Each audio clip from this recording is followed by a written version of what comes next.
In order to make America great and glorious again, I am tonight announcing my candidacy for President of the United States. If Trump wins the 2024 election, investing will never be the same again. Let me explain.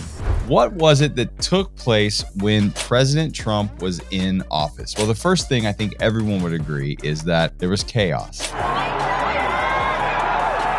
Chaos everywhere on both sides of the aisle. It was nuts. And I can tell you, that is one thing that I have not missed, the 24-hour news cycle of insanity. But things are cranking back up. Let's take a second and talk about startups. To see what President Trump did for everyday founders trying to raise money from everyday investors.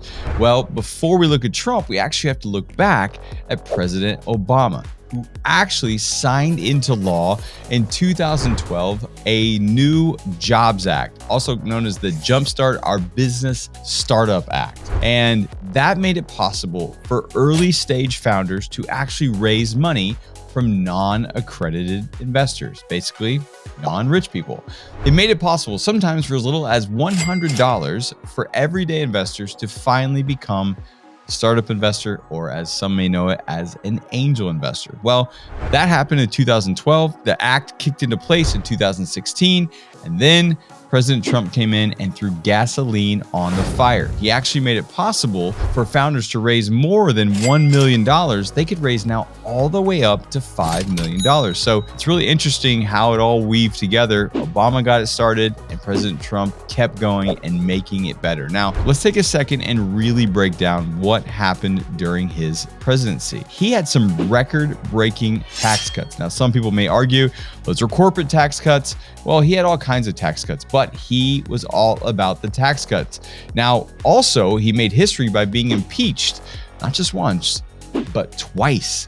And he also passed some pretty heavy environmental policy changes, which President Biden quickly went and stamped out right from the beginning. There were some positives and there were some negative things, no doubt about it. Probably the most polarizing president in the history of the United States. But the question is, was his presidency good for investors? And if I had to say, the answer is yes. I mean, we saw more IPOs under Trump. The stock market was booming. Investors, big exits were coming during that time. Money was really, really cheap. All in all, if you were an investor from 2016 to right around COVID, and maybe even that you had the COVID dip, but even after that, things were very good for you, and it was typically any investment you made was up and to the right. Let's take a second and look at what Trump is promising if he becomes president for a second time. He's actually making some really big promises. He's talking about terminating payroll tax. He's talking about tariffs again. This dude loves to throw tariffs out there, right?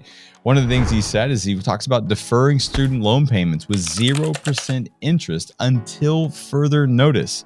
Of course, he wants to increase drilling operations across the country.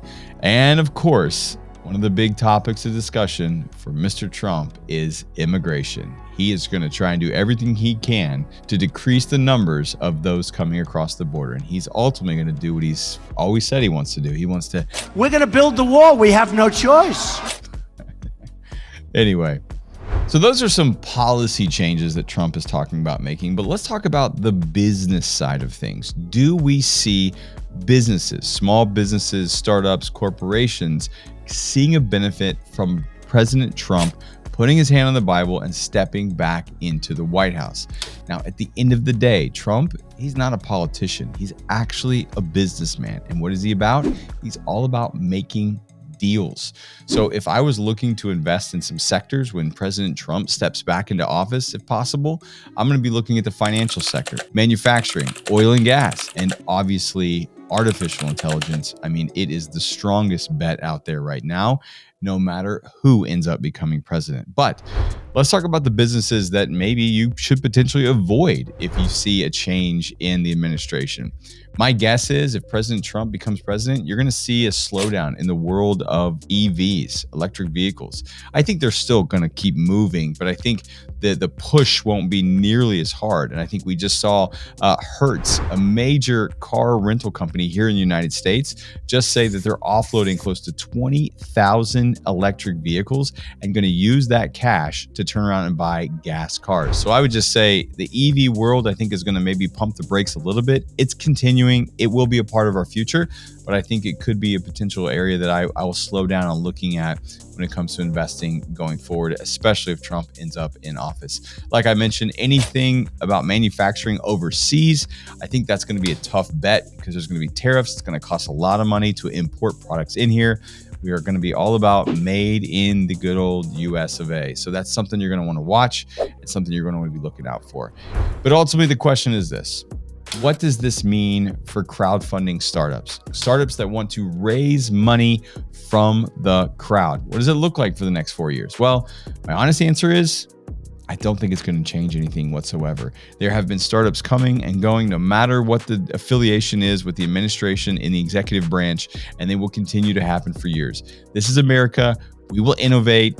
Founders will find ways, and they will come up with great new startups and great new ideas, and they will need to raise capital to scale and grow and bring a return for their investors. I think a lot more great startups who maybe would never have looked towards the crowd or crowdfunding as a viable way to raise their early stage capital will start looking this direction. And I think we will start seeing stronger founders and stronger startups entering into the world of startups. So what you need to do is look at the legislative landscape, look at what's happening in our economy, look what is the right time, is it the right founder, and ultimately find the startup that makes sense to you where you could park your money and they could bring you a return on your investment down the line in big, big ways.